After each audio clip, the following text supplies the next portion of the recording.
Bonsoir à toutes et à tous. Après avoir chanté Sainte-Thérèse de Lisieux, la chanteuse canadienne Natacha Saint-Pierre sort un nouvel album consacré cette fois à Jeanne d'Arc, une autre grande figure féminine du christianisme. À l'occasion de sa venue en Belgique ce mois de novembre, Corinne Owen et Jean-Louis Gios ont pu l'interviewer. Dans cet entretien, l'artiste parle de ce que représente Jeanne pour elle, qui est le titre tout simplement de son album, mais aussi elle parle de sa spiritualité et de sa foi au quotidien. Tout de suite, je vous laisse découvrir cet entretien. Natacha Saint-Pierre, bonjour. Bonjour. Vous êtes en Belgique avec un nouvel album, une nouvelle histoire de femme, puisque après Thérèse de Lisieux, il s'agit maintenant de Jeanne d'Arc. Exactement. Qu'est-ce qui vous attire chez ces figures féminines ?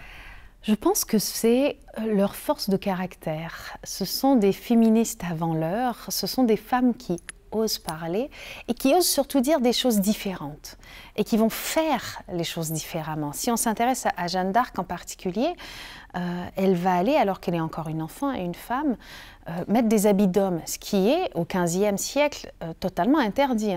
Elle va chevaucher un cheval, ce qui est aussi totalement interdit, et elle va aller voir le roi pour lui parler et lui demander une armée.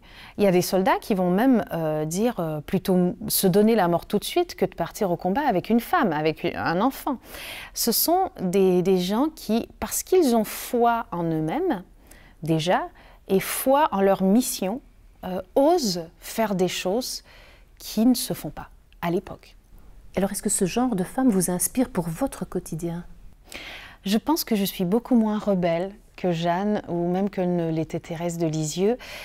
J'ai un petit côté conformiste, je me fonds dans le moule sociétal très facilement, et peut-être que c'est dommage, peut-être que je devrais être un peu plus attaquante, surtout quand on sait que la cause des femmes n'est pas totalement acquise et que je fais partie de ces femmes qui ont une tribune, qui ont un micro pour parler.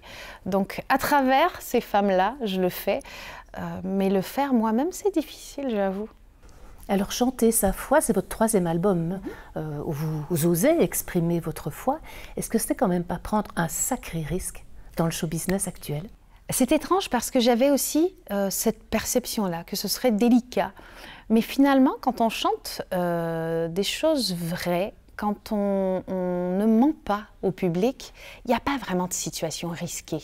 Ce qui est risqué, c'est de tenter un mensonge et de voir combien de temps ça va tenir. Mais chanter sa foi, je croyais que ça allait être délicat.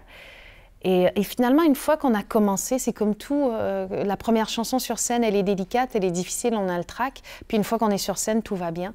Là, c'est la même chose. Vous étiez une petite fille élevée dans la religion, vous aviez une éducation catholique ou pas du tout ? Alors moi, je suis d'un pays où le catholicisme est la religion d'État. Donc on n'a même pas besoin d'aller à la mairie pour se marier. On a des cours de catéchisme à l'école, ça fait partie de nos vies. Donc ça faisait partie de votre famille ? Oui. Oui. Et la spiritualité, dans votre quotidien, vous la vivez comment ? Ça évolue, ça dépend des périodes, ça dépend de mes besoins et de mes envies et de ce que je traverse finalement et de ce que j'apprends. Parce qu'on apprend, on grandit et on voit les choses différemment. Il y a certains aspects de la spiritualité qu'on ne comprend pas à un certain âge, qu'on comprend après. Quand on est prêt, sûrement, pour le comprendre. Donc la spiritualité, elle fait vraiment partie de mon quotidien, dans plein de petites choses. Je dis souvent être vraiment dans le moment présent, être ancré. C'est une forme de spiritualité réelle qui est de ne pas s'éparpiller et de faire les choses avec son cœur. La petite voix de Sainte-Thérèse de Lisieux, elle est très intéressante parce qu'elle amène la capacité de faire acte de foi dans son quotidien sans avoir à faire de choses extraordinaires. Et à travers ces petits gestes du quotidien comme la générosité, comme la résilience, comme le pardon, on va faire preuve de notre spiritualité, mais c'est des actes de la vraie vie aussi. Alors vous avez un petit garçon, vous Oui. lui enseignez vos valeurs ? Oui, parce que pour moi, c'est des valeurs aussi. D'être juste, d'être droit, d'être capable de compassion, de pardon. Ce sont des choses qui font partie de notre maison. Alors, vous dites « je crois en l'âme ». C'est une phrase que vous répétez assez souvent. Qu'est-ce que ça veut dire? Je crois en l'âme. Alors, c'est-à-dire que je ne pense pas que nous ne sommes que des êtres de chair et d'os. Je pense qu'il y a autre chose qui nous anime que notre cerveau et notre physique. Certains appellent ça le cœur, d'autres la conscience, d'autres encore l'âme. Moi, j'aime l'image de l'âme et de ce qu'elle représente et de ce qu'elle peut vouloir dire sur la trace qu'on laisse après et sur ce qu'on emporte avec nous. Parce que tout ce qui est matériel, bien qu'on ait aujourd'hui le culte du physique, le culte du corps, le culte du matériel, le culte de la possession, tout ça va rester derrière nous un jour. Alors votre album, Jeanne, comprend 12 chansons. Est-ce que vous osez mettre vos mots dans l'une ou l'autre d'elles? J'ai composé pour la première fois plusieurs des chansons. Je voulais absolument qu'il y ait dans chaque chanson un extrait de la pièce de théâtre de Thérèse, ce qui était l'exercice difficile, mais sinon ce n'était pas Jeanne d'Arc telle que vue par Thérèse.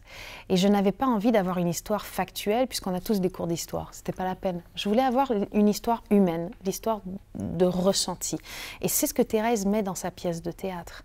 Donc on a divisé cette pièce de théâtre en différentes parties, et après que ce soit moi ou différents auteurs-compositeurs, on avait pour mission de résumer une partie de la pièce de théâtre pour en faire une chanson et en y incluant un bout de la pièce elle-même. Des auteurs qui ne sont pas nécessairement croyants d'ailleurs et qui se sont lancés eux aussi dans l'aventure. Alors je ne les ai même pas questionnés sur leur foi parce que dans l'histoire de Jeanne d'Arc, il y a la foi au sens large du terme et je ne pense pas qu'on nécessite d'avoir une obédience particulière pour pouvoir finalement comprendre cette histoire.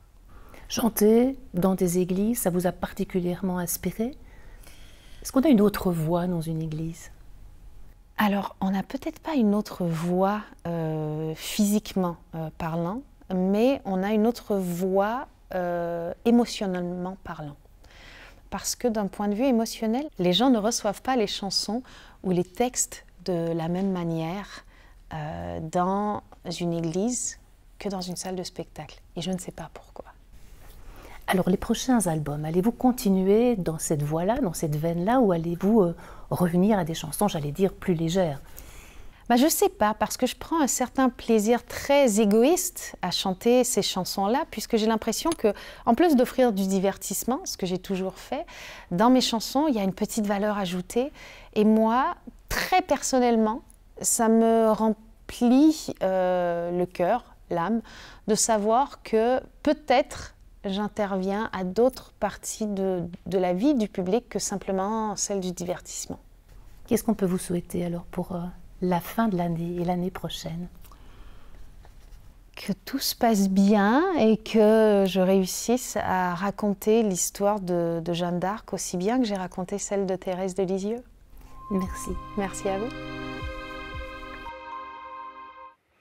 Merci à Corinne Owen et Jean-Louis Gioz pour cette interview qui laisse transparaître quelque chose de la personne qui se cache derrière l'artiste. Natacha Saint-Pierre sera donc en Belgique ce mois de novembre pour plusieurs concerts. Si vous souhaitez aller l'écouter, voici quelques dates. Le 24 novembre, elle sera à l'église Sainte-Julienne à Verviers, le 25 à l'église Saint-Étienne à Avin, le 26 au sanctuaire de Beaurain et finalement le 27 novembre à la collégiale Saint-Nicolas près de Ciney.